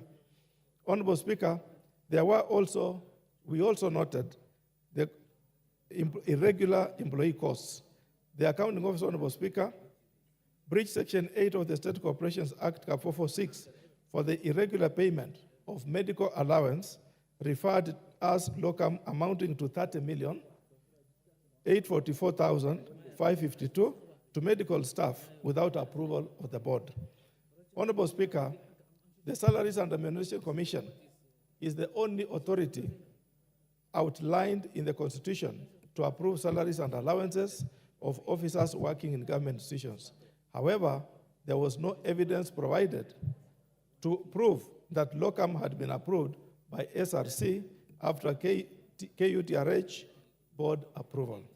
Therefore, Honorable Speaker, in light of that, we recommended that the committee reprimands the then accounting officer for violating Section 8 of the State Corporations Act, for which provides that the quorum for conduct of business at a meeting of a board shall be 2/3 of the total number of members of the board.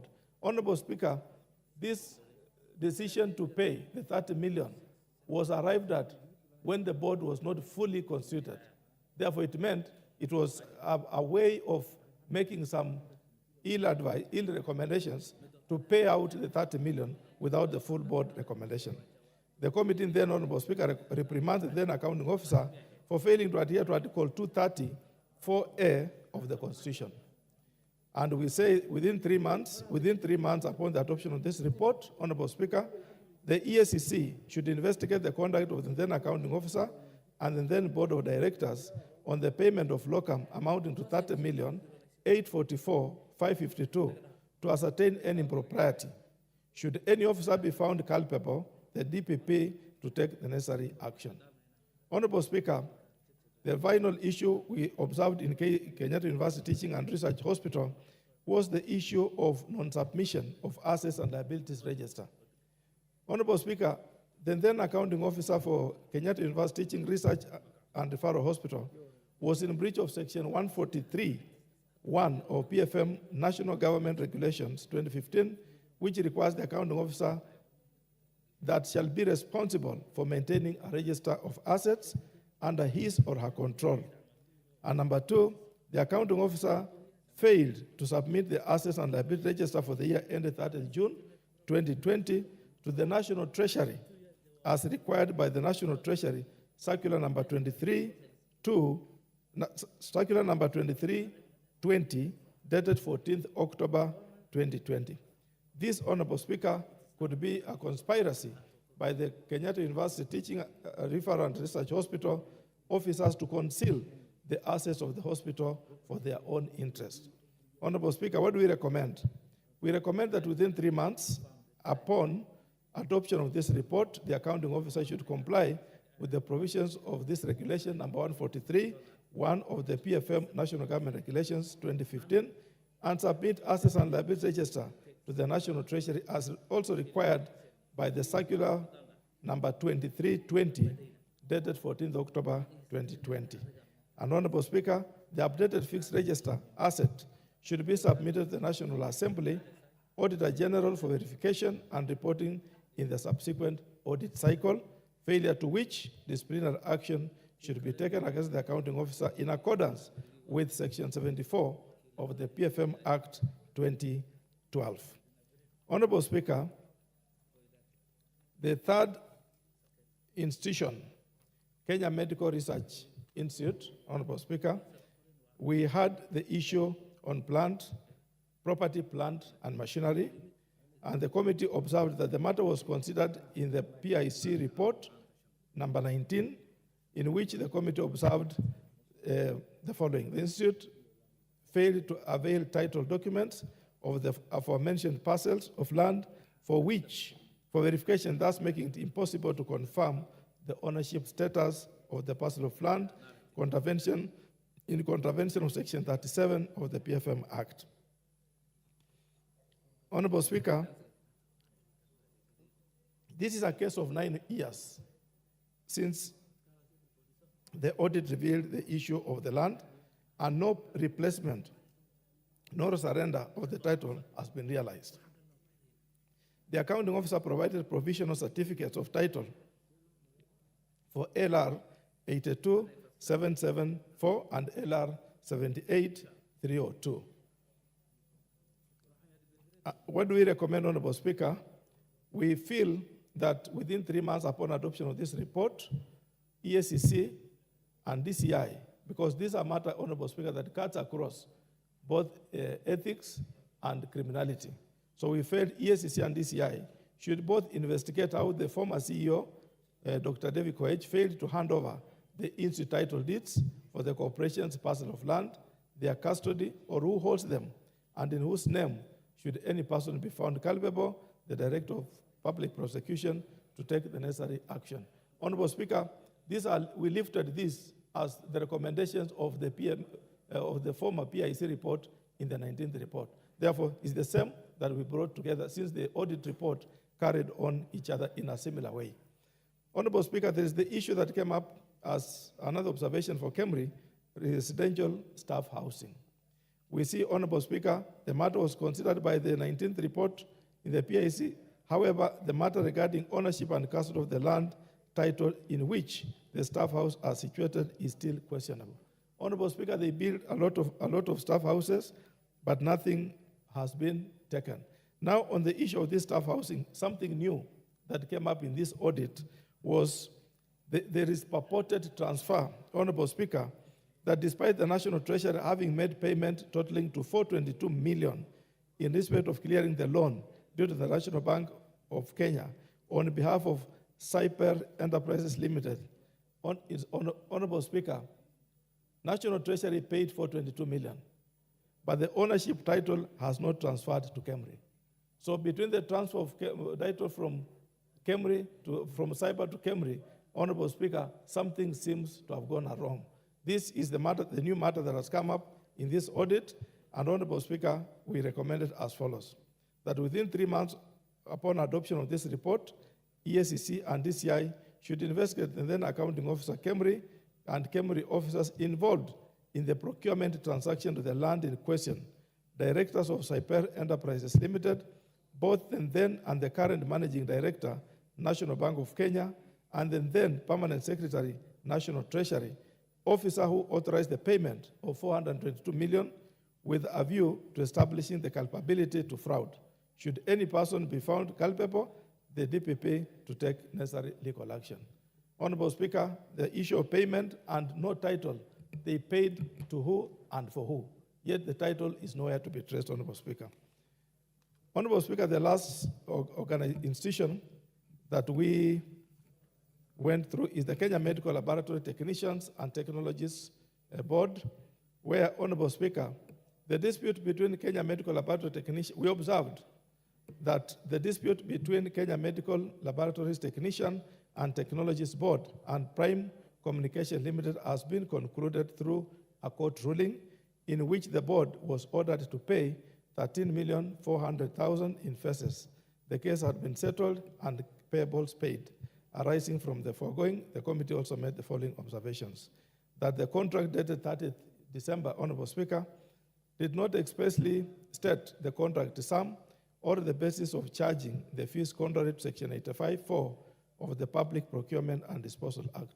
Honorable Speaker, the accounting officer decided to give a plain order without any summation of the amount on what to do, what to pay in advertisement between the board and this advertising Prime Communications Limited. And Honorable Speaker, as a result of that, the court ruled in favor of the Prime Communications Limited and surcharged the organization by 2,524,750, which was a surcharge on the invoice. And even the prime amount, Honorable Speaker, was not determined. Therefore, what did the committee recommend? That the debt relating to inspection fees has been outstanding for more than 10 years. That is the length, the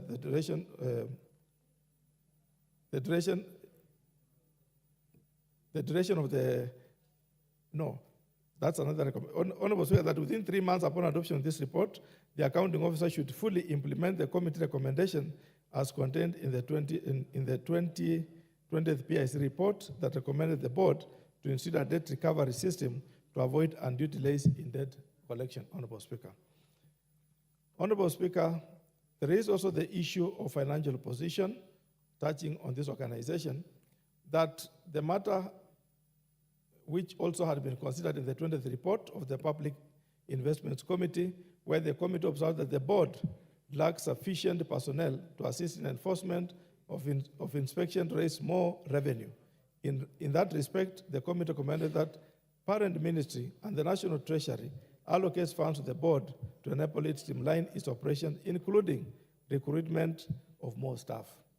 Honorable Speaker, the board is still struggling to finance its operations despite the committee recommendations. The board operations rely on the revenue received from registration and licensing of medical laboratories. technicians, and technologies, which is inadequate to finance its operations and run as a going concern. Therefore, Honorable Speaker, what do we recommend? We recommend that within 3 months upon adoption of this report, the Principal Secretary, State Department for Public Health and Professional Standards, in collaboration with the Attorney General and the National Assembly, to initiate the legal process, Honorable Speaker, to amend Section 33 of the Medical Laboratories, Technicians and Technologies Act number 10 of 1999 to expressly provide appropriation of funds by the National Assembly as one of the sources of funds to the board. Honorable Speaker, this is one case where the board suffers a lot. It is not entitled to get funds from the appropriation account. But Honorable Speaker, when you look at the activities that the board is carrying, they are entitled to getting funds from the appropriation vote. Therefore, Honorable Speaker, it's our considered opinion that we should now initiate that process. Either we will do it as a committee or any other member can take it up and process, so that, Honorable Speaker, we amend Section 33 of the Medical Laboratories, Technicians and Technologies Act to allow the board to get the funds. Finally, Honorable Speaker, Kenya Medical Practitioners Dentist Council, KMPDC, we observed as follows. On account of the critical mandate of the Council, the committee noted that there is need for KMPDC to be supported by the Exchequer. This is another organization with the same problem, Honorable Speaker. The Council operations rely on the revenue received from registration and licensing of doctors and health facilities, which is inadequate to finance its operations and run as a going concern.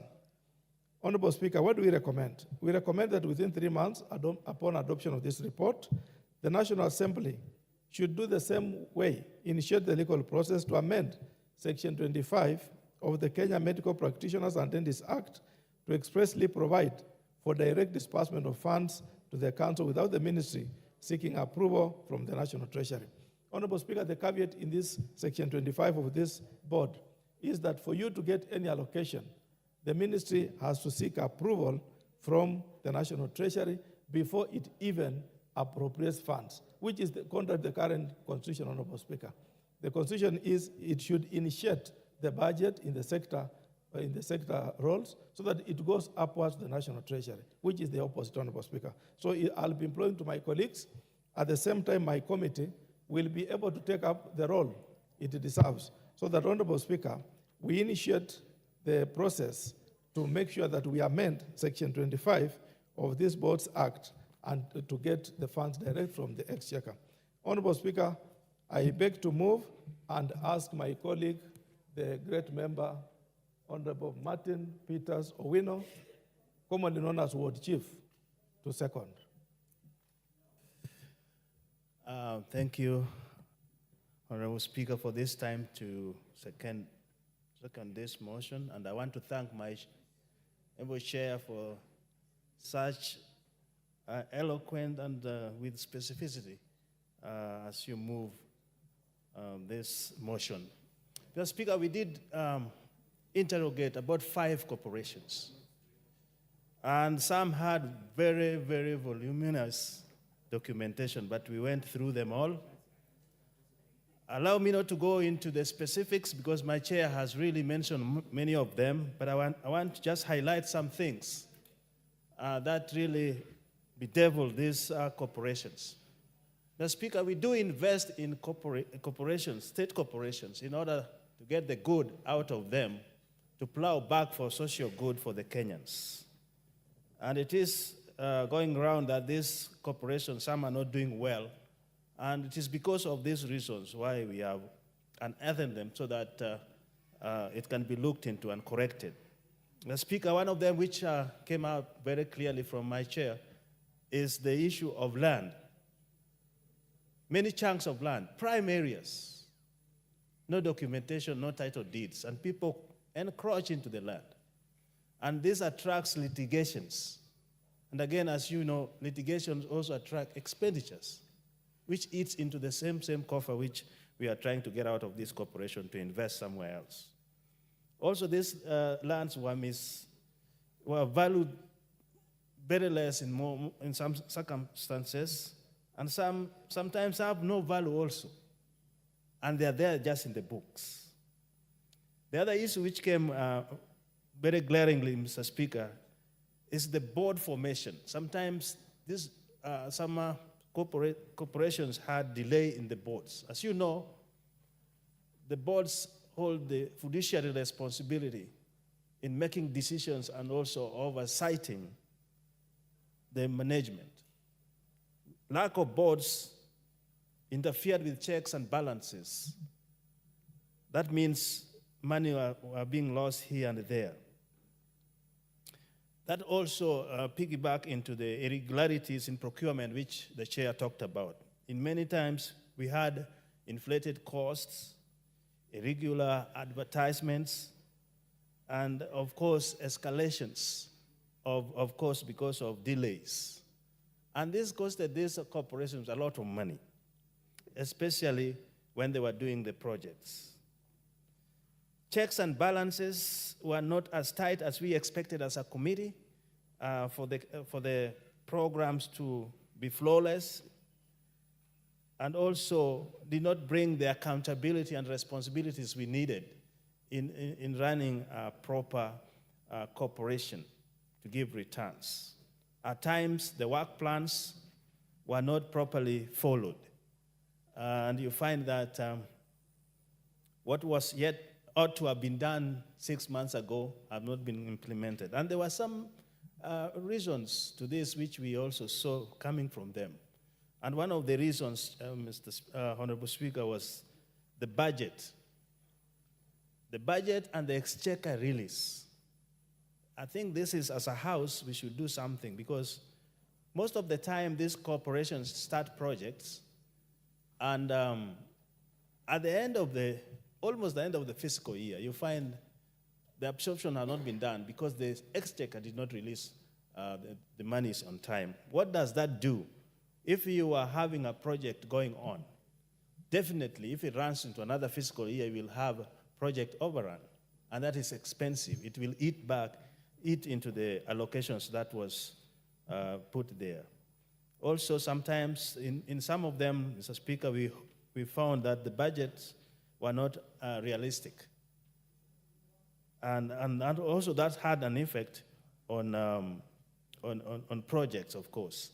If you are under quote or you are under budget, you cannot finish. You need to look for additional resources which may not be forthcoming. And most of the time you find project stalls, and that causes a lot of overrun costs. Some of the fixed assets registers, as was mentioned by the chair, were lacking. If they were there, they were not updated at all. So you find the whole team is here, but they don't have updated fixed assets, which we found was very unprofessional. Lastly, Mr. Speaker, I would like to appeal to the Committee on Implementation. Mr. Speaker, when we were going through all this, we found items which were recommended by previous committees, PIC committee, and have not been acted upon. Because our work as committee is just is to recommend what to be done. Some we have done in 3 months, some we have asked that after 6 months this should be done. And the implementation committee, which is also in this house, is called to bite. If an issue is recommended to ACC or DPP, they should follow up to make sure that they are corrected, not to go into another fiscal year and come back to the committee again. So members, I really urge you, please support this motion, adopt it, so that it can go straight to the implementation committee. When we get into another fiscal year, we can deal with other years and not this one. So with those few remarks, Mr. Speaker, I second.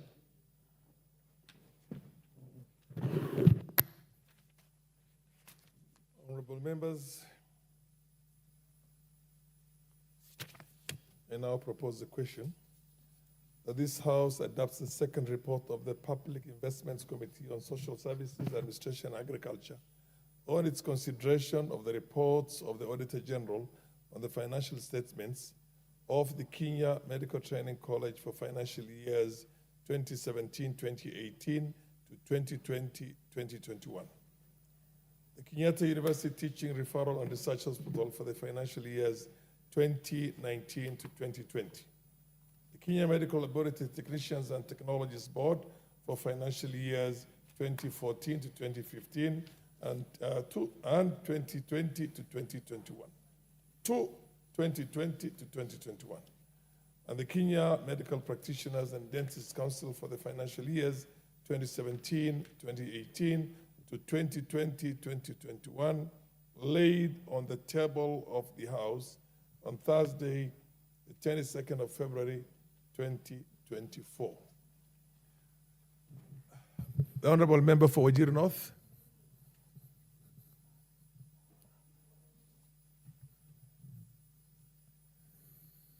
Proceed, Honorable Sani.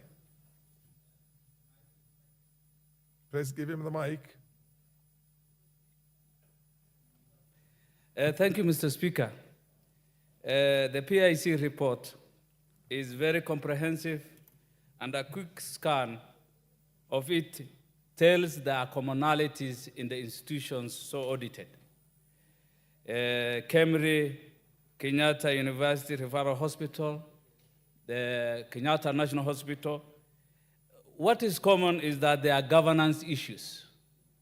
The fact that boards are not constituted at the right time. That breeds a lot of complacence in terms of work ethics and how these organizations operate. It breeds corruption because the essence of having a board in every organization is to make sure that governance issues is done at its best. The best practices that is common in managing such organizations has been lacking, and I believe that is the root cause of issues where the management are supposed to be accountable insofar as the management of those organizations are concerned. Mr. Speaker, land is an issue that is common in all the reports of this organization, that they don't have titles to the pieces of land they own. And land being an asset, that has a big impact or consequences on their accounts, audited accounts. So I don't know at this point why such institutions, national institutions, KEMRI, Kenyatta University Referral Hospital, and Kenyatta National Hospital cannot up to now have a title in their names. That raises serious questions on the governance aspects too, and that is why their audited accounts should have issues. Valuation of that land is also a problem because the land do not have titles. And that is what affects the audited accounts. The boards of directors are not always in place at the right time. Of concern to me, Mr. Speaker, is issues touching procurement. At this point in time, when we have a constitution, a pragmatic, very promising, progressive constitution, the 2010 constitution, which has put a high threshold on establishing the legal framework for which procurement is being managed. We have procurement issues in all these organizations, actually in all the organizations which the report covers. When our constitution has set standards that procurement practices must be competitive, must be fair, transparent, cost-effective, that is the basis on which any procurement law must be anchored. At this point, it is demotivating. It is demotivating why Kenyatta National Hospital, KEMRI, and the other institution, Kenyatta University Referral Hospital, cannot make sure that those constitutional requirements, that threshold, is not met, and we have pilferage of public funds. Of concern to me too, Mr. Speaker, is the fact that some CEOs are acting. This House has just been approving a CEO, the Director of Medical Services, who has been on an acting capacity for some 5 years.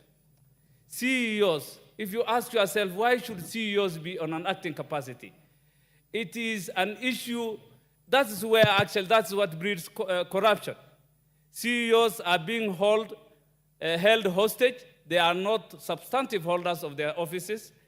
they will be rendered indecisive because they are not the substantive office holders.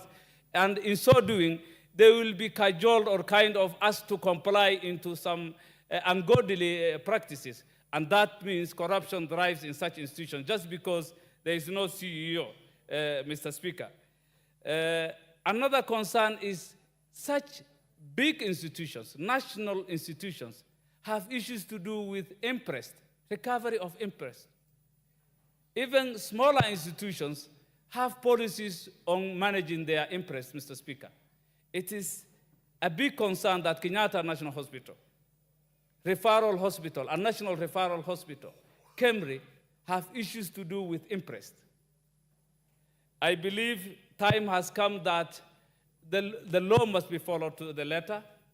I'm sure it's a big corruption is a big concern as we speak.